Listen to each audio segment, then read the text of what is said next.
ദൈവനാമത്തിന് മഹത്വമുണ്ടാകട്ടെ.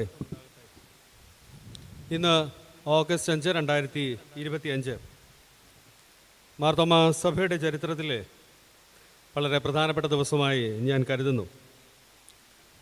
കേരളത്തിലെ മറ്റ് 13 ജില്ലകളിൽ നിന്നും, ഇന്ത്യയിലെ പല സംസ്ഥാനങ്ങളിൽ നിന്നും, യൂറോപ്പിൽ നിന്നും, അമേരിക്കൻ ഐക്യനാടുകളിൽ നിന്നും സഭയിൽ വൈദികരുണ്ടായിട്ടും കാസർഗോഡ് ജില്ലയിൽ നിന്ന് ആരും ഇതുവരെ സഭാ ശുശ്രൂഷയിൽ എത്തിയിട്ടില്ല. ഇന്ന് അതിന് മാറ്റം വരുന്നു. കാസർഗോഡ് കാടമന കോൺഗ്രിഗേഷനിലുള്ള ശ്രീ സാനു ജോസഫ് സഹോദരന്മാരുടെ ഗണത്തിൽ നിന്നും ഷെമ്മാശന്മാരുടെ ഗണത്തിലേക്ക് ഉയർത്തപ്പെടുന്നു. കാസർഗോഡ് മാർത്തോമാ സഭയ്ക്കുള്ള സ്ഥാപനങ്ങളിലൂടെ വിളങ്ങുന്ന സാക്ഷ്യം ബദിര സമൂഹത്തിൽ മാത്രമല്ല, എല്ലാവരുടെയും ഹൃദയങ്ങളിൽ സുസ്ഥിര സ്ഥാനം നേടിയിരിക്കുന്നു.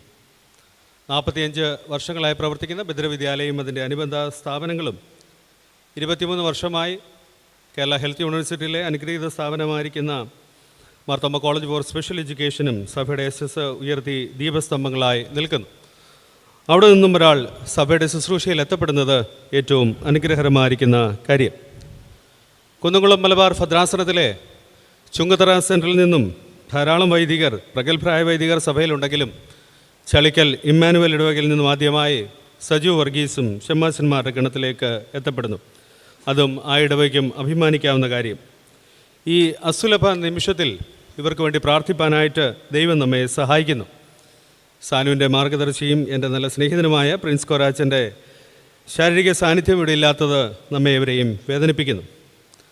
നമ്മുടെ ഭദ്രാസനത്തിൽ അവസാനമായ ഒരു പട്ടംകൊണ്ട നടന്നത് 2019 6 വർഷങ്ങൾക്ക് ശേഷം നമ്മെ തന്നെ ദൈവസന്നിധിയിൽ വിനയപ്പെടുത്തുവാനുള്ള അവസരമായി ഇതിനെ നമുക്ക് കരുതാം. ശുശ്രൂഷകൾക്ക് ദൈവിക കൃപയുടെ തണലിൽ നേതൃത്വം നൽകുന്ന ഭദ്രാസന അധ്യക്ഷൻ അഭിവന്യ മക്കാറിയോസ് തിരുമേനിയെ ദൈവകരങ്ങളിൽ സമർപ്പിച്ച് നമുക്കേവർക്കും പ്രാർത്ഥിക്കാം. കൂടാതെ വചന ശുശ്രൂഷ എന്നെ ഏൽപ്പിച്ചതിലുള്ള നന്ദിയും ഞാൻ രേഖപ്പെടുത്തുന്നു. സുപരിചിതമായ ഒരു വേദഭാഗത്തിലെ ചില വാക്യങ്ങൾ മാത്രം ഞാൻ വായിക്കുന്നു. 2 തിമോഥെയോസ് 2 അധ്യായത്തിൻ്റെ 3 മുതൽ 5 വരെയുള്ളതായിരിക്കുന്ന വാക്യങ്ങൾ. 2 തിമോഥെയോസ് 2 അധ്യായത്തിൻ്റെ 3 മുതൽ 5 വരെയുള്ള വാക്യങ്ങൾ. ക്രിസ്തുയേശുവിൻ്റെ നല്ല ഭടനായി നീയും എന്നോടുകൂടെ കഷ്ടം സഹിക്കുക. പട ചേർത്തവനെ പ്രസാദിപ്പിക്കേണ്ടതിന് യാതൊരു പടയാളിയും ജീവനകാര്യങ്ങളിൽ ഇടപെടാതിരിക്കുന്നു. ഒരുത്തൻ മല്ല് കിട്ടിയാലും ചട്ടപ്രകാരം പോരായിൽ കിരീടം പ്രാപിക്കില്ല. തിമോഥെയോസിന് എഴുതിയ ലേഖനം പൗലോസ് തൻ്റെ ജീവിതത്തിൻ്റെ അന്ത്യനാളുകളിൽ എഴുതുമ്പോൾ താൻ തുടങ്ങി വെച്ചതായിരിക്കുന്ന ഈ വലിയ ശുശ്രൂഷ നിറപടിയായി നിറവേറ്റുവാനുള്ള ദൗത്യം തിമോഥെയോസിനെ ഏൽപ്പിക്കുന്നതായി മനസ്സിലാക്കാം.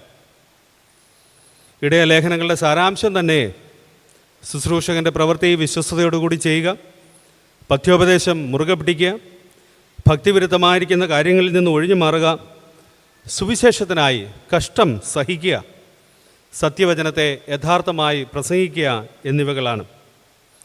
1-ാം നൂറ്റാണ്ടിൽ എഴുതിയതായിരിക്കുന്ന ഇതിനെന്താണ് ഇന്നും പ്രസക്തി? സാഹചര്യങ്ങൾക്കനുസരിച്ച് മൂല്യമാർന്ന ലോകത്തിലാണ് നാം ജീവിക്കുന്നത്. എങ്കിലും ക്രൈസ്തവ മൂല്യം ക്രിസ്തുവിൽ അധിഷ്ഠിതമായതുകൊണ്ട് അത് ശാശ്വതമായി നിലനിൽക്കുന്നത് പാലിക്കുവാൻ നാം ബാധ്യസ്ഥരാണ്, പ്രത്യേകിച്ച് സഭാസ്ഥാനീയരും ശുശ്രൂഷകരും. ഈയിടെ major archbishop Mar Raphael Thattil നടത്തിയ ഒരു പ്രസ്താവനയുണ്ട്. മിനിസ്ട്രി ബിക്കംസ് ഇൻഡസ്ട്രി ആയിത്തീരുന്ന ലോകത്തിലാണ് നമ്മൾ ജീവിക്കുന്നത്. ശുശ്രൂഷ വ്യവസായവും വ്യാപാരവുമായി മാറുന്ന പരിസരങ്ങളും ഇടങ്ങളും നമുക്ക് കാണാം. ഇന്ന് നിർമ്മിത ബുദ്ധിയുടെയും വ്യക്തിസ്വാതന്ത്ര്യത്തിൻ്റെയും പാരമ്യത്തിൽ ഹൃദയവും ആത്മാവും മറന്ന് സ്വാർത്ഥതയുടെയും ലാഭങ്ങളുടെയും പുറകെ പായുന്ന സമൂഹം. നാം ഒന്നിലും പ്രകോപിതരാകുകയോ പ്രതികരിക്കാനോ ഇടയാകാതെ നിഷ്ക്രിയ മനോഭാവം ശുശ്രൂഷകരിൽ പോലും ഉളവാകുന്ന ലോകം. ഗാസയിലെ റിമൽ മേഖലയിൽ കഴിയുന്ന ക്ഷാമം കൊണ്ടും പട്ടിണി കൊണ്ടും എല്ലും തോലുമായ 9 വയസ്സുകാരി മറിയം ദവാസിനെ മരണത്തിന് വിട്ടുകൊടുക്കാതെ ചേർത്ത് പിടിക്കുന്ന മാതാവിൻ്റെയും മറിയം ദവാസിൻ്റെയും ചിത്രം കഴിഞ്ഞ ഞായറാഴ്ചത്തെ പത്രങ്ങൾ പ്രസിദ്ധീകരിച്ചിരിക്കുന്നു. ശുശ്രൂഷകർ എന്ന് അഭിമാനിക്കുന്ന നമ്മിൽ പോലും അതൊന്നും ചലനമുണ്ടാക്കുന്നില്ല. ഇവിടെയാണ് സഭയുടെയും ശുശ്രൂഷകരുടെയും പ്രസക്തി വർദ്ധിക്കേണ്ടതും ചോദ്യം ചെയ്യപ്പെടേണ്ടതും. What is a church if it is not the custodian of conscience? മനസാക്ഷിയുടെ സൂക്ഷിപ്പുകാരായില്ലെങ്കിൽ എന്തിനാണ് പിന്നെ സഭയും ശുശ്രൂഷകരും? ശശി തരൂർ എം പി ഈയിടെ നമ്മുടെ ഒരു മീറ്റിങ്ങിൽ ചോദിച്ചതായിരിക്കുന്ന ചോദ്യമാണ്. അദ്ദേഹം പിന്നെയും തുടരുന്നു. Church should move as an act of faith, expression of hope and promise to serve. വിശ്വാസ സ്ഥിരതയുടെ കേന്ദ്രങ്ങളായും പ്രത്യാശയുടെ വാഹകരായും സേവനം മുഖമുദ്ര ആക്കിയതുമായിരിക്കണം സഭയും ശുശ്രൂഷകരും. ഇത് തുടരുന്ന ചിലരെങ്കിലും ഇന്നും ലോകത്തിലുള്ളത് നമുക്ക് പ്രതീക്ഷ പകരുന്നു. അകാരണമായി അറസ്റ്റ് ചെയ്യപ്പെട്ട് ഛത്തീസ്ഗഡിലെ ജയിലിൽ 9 ദിവസം പാർപ്പിച്ച് പുറത്തിറങ്ങിയ ദിവസം പ്രസന്നവദരായി പുറത്തു വന്ന സുഖ്മാൻ മൻഡാവിയും സിസ്റ്റർ പ്രീതി മേരിയും സിസ്റ്റർ വന്ദന ഫ്രാൻസിസും നമുക്ക് ഈ ശുശ്രൂഷയിൽ വഴികാട്ടികളാകുന്നു. ഈ ശുശ്രൂഷയിൽ പാലിക്കപ്പെടേണ്ടതായിരിക്കുന്ന 3 കാര്യങ്ങളാണ് പൗലോസ് അപ്പോസ്തലൻ ഈ വേദഭാഗത്തിലൂടെ നമ്മളെ ഓർപ്പിക്കുന്നത്. 1, ക്രിസ്തുവിൻ്റെ നല്ല ഭടനായി നീയും എന്നോടുകൂടെ കഷ്ടം സഹിക്കുക. A suffering soldier for Christ. എൻ ക്രിസ്തൻ യോദ്ധാവാകുവാൻ എന്നുള്ള ഗീതം നമ്മുടെ പുസ്തകത്തിൽ ഉള്ളതാണ്. അതിലെ 9 ചരണങ്ങളും ഒരു യോദ്ധാവിന് വേണ്ടതായിരിക്കുന്ന ഗുണങ്ങൾ വളരെ വ്യക്തമായി വർണ്ണിച്ചിരിക്കുന്നു. ക്രൂശ് ചുമക്കുവാൻ ലജ്ജയില്ലാത്ത, മുൾക്കിരീടം മാത്രം ലക്ഷ്യമാക്കുന്ന, ലോകത്തിൻ്റെ എല്ലാം ചപ്പും കുപ്പയും അതുകൊണ്ട് വേണ്ട എന്ന് പറയുന്ന, കഷ്ടം സഹിച്ച് വിശ്വാസം വിടാതെ ജീവിച്ചവരെ പിൻചെല്ലുന്ന, വല്ലാത്ത മുറിവേൽക്കലും നശിക്കുന്നില്ല എന്ന് പ്രത്യാശയുള്ള ജീവനെ പോലും മറുവിലയായി നൽകുവാൻ കഴിവുള്ളതായിരിക്കുന്ന ശുശ്രൂഷകരുടെ ഗണത്തിലേക്കാണ് പ്രിയപ്പെട്ട സാനുവും സജുവും ചേർക്കപ്പെടേണ്ടത്.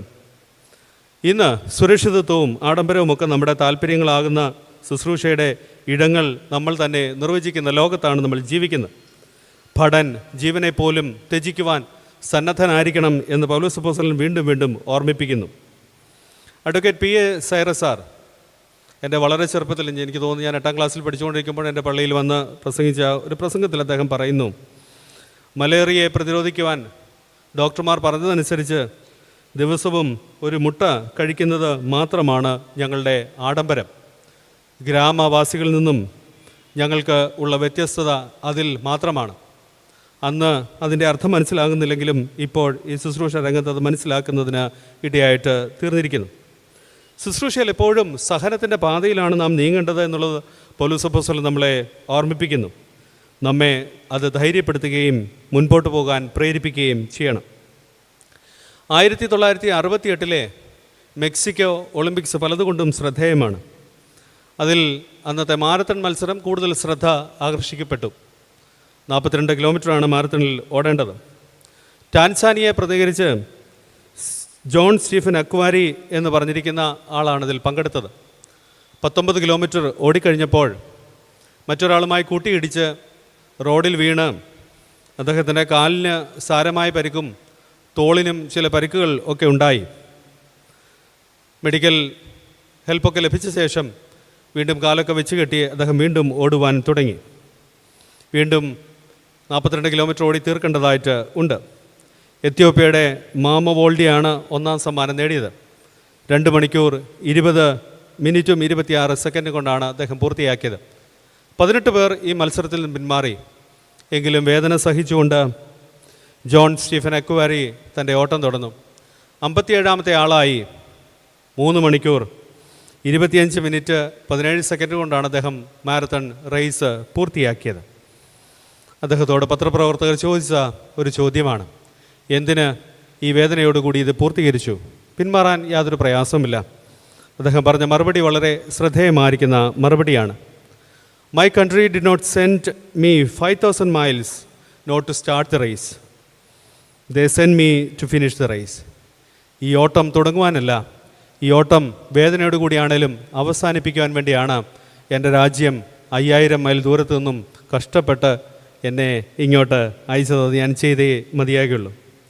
ഇന്ന് നല്ല ഭടന്മാരുടെ എണ്ണം കുറയുകയും യോദ്ധാക്കളുടെ എണ്ണം കൂടുകയും ചെയ്യുന്ന ലോകത്തിൽ ഇതൊക്കെ നമുക്ക് വെല്ലുവിളികളാണ്.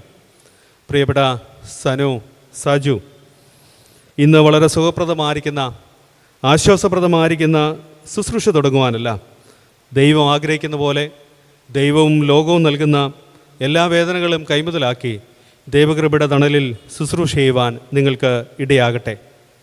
രണ്ടാമതായി പൗലോസ് അപ്പോസ്തലൻ ഓർപ്പിക്കുന്നത് പട ചേർത്തവനെ പ്രസാദിപ്പിക്കണം എന്നുള്ളതാണ്. To please the one who enlisted you. ലോകത്തിലെ സംവേദനശക്തി കൂടുന്നതിനാൽ നമ്മുടെ ജീവിതക്രമങ്ങൾ തന്നെ മാറുന്നു. അതുകൊണ്ട് സംഭവിക്കുന്ന ഏറ്റവും വലിയ ദുരവസ്ഥ നമ്മളെ തന്നെയോ നമുക്ക് താല്പര്യമുള്ളവരെയോ പ്രസാദിപ്പിക്കാനുള്ള വല്ലാത്ത വ്യഗ്രതയിൽ ഓടുന്ന ഓട്ടമാണ്. റീച്ചും ലൈക്കുമൊക്കെയാണ് പ്രശോഭിതരാക്കുന്നതും നമ്മളെ കൂടുതൽ പ്രശസ്തിയുള്ളവരാക്കുന്നതും. ശുശ്രൂഷ രംഗങ്ങളിലും ഈ സ്ഥിതി വ്യത്യസ്തമല്ല. പൗലോസ് അപ്പോസ്തലൻ തിമോഥെയോസിനെ ഓർമ്മിപ്പിക്കുന്നത് പട ചേർത്തവനെ മാത്രം പ്രസാദിപ്പിക്കുന്നതാണ് ഈ ശുശ്രൂഷയുടെ മഹത്വം എന്നുള്ളത്. സമൂഹത്തിൽ നേട്ടങ്ങൾക്ക് വേണ്ടിയും വോട്ടുകൾക്ക് വേണ്ടിയും വില കുറഞ്ഞ തന്ത്രങ്ങൾ പ്രയോഗിക്കുന്നത് നാം കണ്ടുകൊണ്ട് ഇരിക്കുന്നു. എല്ലാവരെയും പ്രസാദിപ്പിക്കാനുള്ള ശ്രമമാണ് ഇന്ന് നടത്തിക്കൊണ്ടിരിക്കുന്നത്. ഇത് കുറഞ്ഞ അളവിലെങ്കിലും സഭയിലും വ്യാപിക്കുന്നു. അവിടെയാണ് പൗലോസ് അപ്പോസ്തലൻ പറഞ്ഞിരിക്കുന്നത്, പട ചേർത്തവനെ പ്രസാദിപ്പിക്കുന്നതായിരിക്കട്ടെ നിങ്ങളുടെ ജീവിതത്തിൻ്റെ ലക്ഷ്യം എന്നുള്ളത്. പൗലോസ് അപ്പോസ്തലൻ്റെ പല ലേഖനങ്ങളിലും ഈ ചിന്താവിഷയം വളരെ സ്പഷ്ടമായിട്ട് രേഖപ്പെടുത്തിയിരിക്കുന്നു. 1 തെസ്സലോനിക്കർ 2:4 പറഞ്ഞിരിക്കുന്നത്, ഞങ്ങളെ സുവിശേഷം ഭരമേൽപ്പിക്കേണ്ടതിന് ഞങ്ങൾ ദൈവത്തിന് കൊള്ളാവുന്നവരായി തെളിഞ്ഞതുപോലെ ഞങ്ങൾ മനുഷ്യരെയല്ല, ഞങ്ങളുടെ ഹൃദയം ശോധന ചെയ്യുന്ന ദൈവത്തെ അത്രേ പ്രസാദിപ്പിച്ചുകൊണ്ട് സംസാരിക്കുന്നത് എന്നത്രേ. ദൈവത്തെ അത്രേ പ്രസാദിപ്പിച്ചുകൊണ്ട് സംസാരിക്കേണ്ടത്. ഇത് ചെയ്യേണ്ടി വരുന്നത് ജീവനകാര്യങ്ങളിൽ അധികം ഇടപെടാതെയാണ്. പണ്ട് കാലങ്ങളിൽ ആധാരം എഴുതുമ്പോൾ അതിലൊരാൾ വൈദികനാണെങ്കിൽ എഴുതിയിരുന്നത് തൊഴിലിൻ്റെ സ്ഥാനത്ത് ദൈവവിചാരം എന്നായിരുന്നു എന്ന് സീനിയർ അച്ഛന്മാർ പറയാറുണ്ട്. ദൈവവിചാരം തൊഴിലാക്കിയവരാണ് വൈദികർ, അങ്ങനെ ആകേണ്ടവരാണ്. ഇന്ന് ജീവനകാര്യങ്ങളിൽ കൂടുതൽ ഇടപെടുന്ന നിമിത്തം ദൈവിക കാര്യങ്ങളിലെ ശ്രദ്ധ മാറിപ്പോകുന്ന ലോകത്തിൽ നമ്മൾ ജീവിക്കുന്നു. ദൈവിക വിചാരത്തിൽ മാത്രം ശ്രദ്ധ കേന്ദ്രീകരിക്കുമ്പോൾ കൂടുതൽ അനുഗ്രഹീതരായി ദൈവത്തെ പ്രസാദിപ്പിക്കുന്ന ശുശ്രൂഷ ചെയ്യുവാൻ നമുക്ക് ഇടയായിട്ട് തീരും. മൂന്നാമത്, ചട്ടപ്രകാരമുള്ള ജീവിതം, living according to the rules. ദൈവവും സഭയെ നിർദ്ദേശിക്കുന്ന നിർദ്ദേശങ്ങൾ ലംഘിക്കുന്നതും സ്വയാശ്രിതമായിരിക്കുന്ന ജീവിതം നയിക്കുന്ന ഉദാത്തമാണെന്ന് ചിലപ്പോഴെങ്കിലും ശുശ്രൂഷ ഇടങ്ങളിൽ നമുക്ക് തോന്നാം. ഇന്ന് നാം തന്നെ വരയ്ക്കുന്ന വരകൾ, നമുക്ക് വേണ്ടി തന്നെ വരയ്ക്കുന്ന വരകളിലാണ് നമ്മൾ പലപ്പോഴും ജീവിക്കുന്നത്. നമ്മുടെ കംഫർട്ട് സോൺ സുരക്ഷിത മേഖലയാക്കുവാനായിട്ടുള്ള ശ്രമങ്ങളാണ് പലപ്പോഴും നടത്തുന്നത്. അതുകൊണ്ട് നമ്മളുടെ ചട്ടങ്ങളിലേക്ക് ദൈവത്തെയും സഭയും കൊണ്ടുവരാനുള്ള ശ്രമം പലപ്പോഴും നടത്തുന്നു, അതിനുള്ള ന്യായീകരണങ്ങളും കണ്ടെത്തുന്നു. ക്രിസ്തുവിൻ്റെയും സഭയുടെയും പരിഗണനകൾക്ക് മുന്നുപാധി കൂടാതെ വഴങ്ങിക്കൊടുക്കുന്ന ചട്ടപ്രകാരമുള്ള ജീവിതം നയിക്കുന്ന വൈദികർ നമുക്കുണ്ടായിരുന്നു, ഇപ്പോഴും ഉള്ളത് സഭയുടെ ഏറ്റവും അനുഗ്രഹകരമായിരിക്കുന്ന കാര്യം. കുറച്ച് വർഷങ്ങൾക്ക് മുമ്പ് പട്ടക്കാരുടെ കോൺഫറൻസിൽ റിട്ടയർ ചെയ്ത ഒരു വന്യവൈദികൻ പങ്കുവെച്ചത് ഓർപ്പിക്കുന്നു. കേരളത്തിലെ ഒരു പള്ളിയിൽ, അതും കേരളത്തിലെ ഏറ്റവും സുരക്ഷിതമായിരിക്കുന്നിടത്ത് പോസ്റ്റിംഗ് ലഭിച്ച ശേഷം ചാർജ് എടുക്കേണ്ട 2 ദിവസം മുമ്പേ അലക്സാണ്ടർ മാർത്തോമാ മെത്രാപ്പൊലീത്ത പുലാത്തിനിലേക്ക് വിളിപ്പിച്ച അച്ഛനെ ഒരു പ്രത്യേക നിയോഗം ഏൽപ്പിക്കുന്നു. ഒരു വിദേശ രാജ്യത്തേക്ക് പോകാനുള്ളതാണ്. മലയാളികളുടെ എണ്ണം വളരെ കുറവായിരിക്കുന്ന വിദേശ രാജ്യം. അപ്പോൾ അച്ഛൻ ഒന്ന് വിസമ്മതിച്ചുവെങ്കിലും പറഞ്ഞു അച്ഛൻ പോയേ പറ്റുകയുള്ളൂ എന്ന് പറഞ്ഞപ്പോൾ അച്ഛൻ അവിടെ പോകുകയുണ്ടായി. ആ കുടിയേറ്റ സമൂഹം ഇന്ന് വളരെ വലുതായിരിക്കുന്നു. അവിടെ സഭയുടെ വേരുകൾ ഉറപ്പിക്കുവാൻ അച്ഛൻ്റെ 3 വർഷത്തെ പ്രവർത്തനങ്ങൾ ഇടയായിത്തീർന്നു. അതിനിടയിൽ നഷ്ടപ്പെട്ടത് അദ്ദേഹത്തിൻ്റെ പിതാവും മാതാവുമാണ്. അന്ന് യാത്രയുടെ ക്രമീകരണങ്ങളും സംവേദനമൊന്നും ഇത്രയും ഇല്ലാത്തത് കൊണ്ട് അന്ന് അവരുടെ ഫ്യൂണറൽ പോലും പങ്കെടുക്കുവാൻ അച്ഛന് സാധ്യമായി തീർന്നില്ല. ഇങ്ങനെയുള്ള ശുശ്രൂഷകൾ, സഭ നിർദ്ദേശിക്കുന്ന ശുശ്രൂഷകൾ ചട്ടപ്രകാരം ചെയ്യുന്ന ശുശ്രൂഷകർ ഏറ്റവും മാനിക്കപ്പെടുന്ന ലോകമാണിന്നും ഉള്ളത്. അർഹതപ്പെട്ടവർ ചില പദവികളിൽ എത്തപ്പെടുമ്പോൾ ആ പദവി എത്ര ഭംഗിയാണെന്നോ ഈയിടെ ഒരു TV ന്യൂസ് റീഡർ പറഞ്ഞതായിരിക്കുന്ന വാചകമാണ്. How beautiful is when those who does and promoted to certain places. ചിലർ ചില സ്ഥാനങ്ങളിൽ എത്തപ്പെടുമ്പോൾ അത് ഏറ്റവും ഭംഗിയുള്ളതായിട്ട് മാറുന്നു. നിങ്ങൾ സഭയുടെ ശുശ്രൂഷകരായി തീരുന്ന നിമിത്തം ആ ശുശ്രൂഷ പദവി ഏറ്റവും ഭംഗിയുള്ളതായി തീരട്ടെ. Every priest is an unsung architect of human dignity, keeping a link of divinity to human. ഓരോ പുരോഹിതനും മനുഷ്യമഹത്വത്തിൻ്റെ വാഴ്ത്തപ്പെടാത്ത ശില്പിയാണ്. മനുഷ്യരുമായി ദൈവത്തിനുള്ള ബന്ധം നിലനിർത്തുന്ന കണ്ണിയാണ്. നമുക്ക് ഗ്രഹാം സ്റ്റെയിൻസോ ഫാദർ സ്റ്റാൻസാമിയോ സിസ്റ്റർ റാണി മറിയയോ ആകാൻ പറ്റിയില്ലെങ്കിലും കെ ടി തോമസ് അച്ഛനെ പോലെയോ ജോൺ വർഗീസ് അച്ഛനെ പോലെയോ പി എം മാത്യു അച്ഛനെ പോലെയോ എ കെ ജോർജ് അച്ഛനെ പോലെയോ തീരുവാനുള്ള ത്വരയുള്ളത് നമ്മുടെ ശുശ്രൂഷ രംഗത്ത് അതിൻ്റെ മാനവും മഹത്വവും വർദ്ധിപ്പിക്കുന്നതിന് ഇടയായിട്ട് തീരും. Beloved Sanu Saju, let your faith and calling not to be ornamental but to be operational. പ്രിയപ്പെട്ട സാനു സജു, നിങ്ങളുടെ വിശ്വാസവും വിളിയും ഒരിക്കലും അലങ്കാരമാകാതെ എന്നും പ്രവർത്തനക്ഷമം ആകട്ടെ. 2 തിമോത്തിയോസ് 2-ാം അധ്യായത്തിൻ്റെ ആ അധ്യായത്തിൽ തന്നെ 11 മുതലുള്ളതായിരിക്കുന്ന വാക്യങ്ങൾ ഞാൻ വായിക്കുന്നു. നാം അവനോടുകൂടെ മരിച്ചുവെങ്കിൽ അവനോടുകൂടെ ജീവിക്കുന്നു, സഹിക്കുന്നു എങ്കിൽ നാമും വാഴും. നാം തള്ളിപ്പറയുന്നുവെങ്കിൽ അവൻ നമ്മയും തള്ളിപ്പറയും. നാം അവിശ്വസരായി തീർന്നാലും അവൻ വിശ്വസ്തനായി പാർക്കുന്നു. തൻ്റെ സ്വഭാവം ത്യജിക്കുവാൻ അവന് കഴിയില്ലല്ലോ. ദൈവവും സൃഷ്ടികമായിട്ടുള്ള ബന്ധത്തെ പറ്റിയാണ് അവിടെ വർണ്ണിച്ചിരിക്കുന്നത്. ഒരു വൈദികനെ പറ്റി പറഞ്ഞിട്ട് ഞാൻ അവസാനിപ്പിക്കുന്നു. ഫാദർ ലിൻമിനുസ് ഇ നെമാനി, പേര് എങ്ങനെയാണ് പ്രൊണൗൺസ് ചെയ്യുന്നത് എനിക്കറിയത്തില്ല, നൈജീരിയയിൽ നിന്നുള്ള ഒരു വൈദികനാണ്. അദ്ദേഹം മരിച്ചത് 2021 ഏപ്രിൽ മാസം 24-ാം തീയതിയാണ്. അദ്ദേഹം പട്ടക്കാരനായി തീർന്നത് 2021 ഏപ്രിൽ മാസം 1-ാം തീയതിയാണ്. 23 ദിവസം മാത്രമേ വൈദികനായി അദ്ദേഹം ജീവിച്ചുള്ളൂ. ലുക്കീമിയ ബാധിതനായി കുറച്ച് നാളുകൾ ആശുപത്രിയിൽ കിടന്ന ശേഷമാണ് മാർപ്പാപ്പയുടെ പ്രത്യേക താല്പര്യപ്രകാരം അദ്ദേഹത്തിന് ഹോസ്പിറ്റലിൽ വെച്ചാണ് ഈ ഒരു ശുശ്രൂഷയിലൂടെ അദ്ദേഹത്തെ പുരോഹിതനാക്കിയത്. ആ 23 ദിവസവും ആ ബെഡിൽ ഇരുന്നു കൊണ്ട് അദ്ദേഹം കുർബാന ചൊല്ലുമായിരുന്നു, ICUയിലുള്ളതായിരിക്കുന്ന പേഷ്യൻസിന് കൊടുക്കുമായിരുന്നു. അദ്ദേഹത്തിൻ്റെ മരണശേഷം അവിടുത്തെ മോൺസിഞ്ഞോർ ആയിരിക്കുന്ന അച്ഛൻ എഴുതിയ ആർട്ടിക്കിൾ ഇപ്രകാരമാണ് പറഞ്ഞത്: his altar was the hospital bed and he was able to do the sacrament there, where he was able to unite his sufferings to those with Christ. He lived and renewed this Eucharist in a strong and visible way, and this is a great lesson for all priests. സഹനങ്ങളെ ക്രിസ്തുവിൻ്റെ സഹനങ്ങളുമായിട്ട് ഏറ്റവും കൂട്ടി വായിച്ച് ചെയ്യുവാനായിട്ടിടയായി തീർന്ന ശുശ്രൂഷകൻ, വേദനയുടെ നടുവിലും ഈ ശുശ്രൂഷ ചെയ്തായിരിക്കുന്ന ഫാദർ ലിവിന്നസ്, ഒരു പുരോഹിതൻ എന്ന നിലയിൽ തൻ്റെ ശരീരത്തെ ദൈവത്തിന് പ്രസാദകരമായിരിക്കുന്ന വഴിപാടായി മാറ്റുമ്പോൾ നമ്മൾ യേശുവിനോടൊപ്പം ചേരുന്നു. അപ്പവും വീഞ്ഞും നമ്മോടൊപ്പം ചേർത്ത് കർത്താവ് നമുക്ക് നൽകിയതായിരിക്കുന്ന വസ്തുക്കളും നമ്മുടെ ജീവിതവും പൂർണ്ണമായി സമർപ്പിക്കുമ്പോഴാണ് പൗരോഹിത്യം അതിൻ്റെ ഔന്നത്യങ്ങളിൽ എത്തുന്നത്. ക്രിസ്തുവിൻ്റെ നല്ല ഭടന്മാരായി കഷ്ടം സഹിച്ച് ക്രിസ്തുവിനെ മാത്രം പ്രസാദിപ്പിച്ച് ക്രിസ്തുവിൻ്റെയും സഭയുടെയും ചട്ടപ്രകാരമുള്ള ജീവിതം നയിച്ച് നിങ്ങൾ ഏറ്റെടുക്കുന്ന പദവി